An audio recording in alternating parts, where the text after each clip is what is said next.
Yotishdan oldin parastina, pokrivallarimizda parnoy dazmolda dazmol qiyotinglar deymiz. Nimaga? Sinamoqqa mana tinglovchilarimiz ko'rib turgan bo'lsa, o'sha yotgan joyingizda bitta sochingizni oling, klinka paketchaga solib, bir laboratoriyaga olib boring. Mikroskopi bor joyga borib, pulni bering, shuni ko'rib berding. 10 ming barobar, 20 ming barobar harigini sochni kattaytirganda sochimizda nimalar bo'ladi? Shaffof rangdagi havo kanachalari bo'ladi. Bu mana ko'pchilik aytadi, yaxshi uxlolmayman domla. Ertalab turishga qiynalaman. Xuddi ko'rpaga yopishib bo'lgandek bo'laman. Energiya olmayman. Lekin uxlamadim deydi. 12 soat uxladi, hurrak otishi mumkin. Lekin ertalab turishga qiynaladi. Nima hisobiga? O'sha bizning yotoq joylarimizda shaffof rangdagi havo kanachalari bosib ketgan. Uni mikroskopda ko'rinadi. U go'sht yemaydi.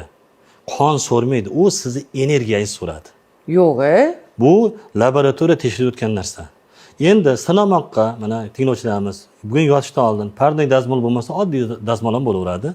Hali suv purkatib bitta dazmol qilib bitta uxlab ko'ring. 5 soatda ko'zingiz chirkita ochadi, shu quvvat bilan uyg'onasiz.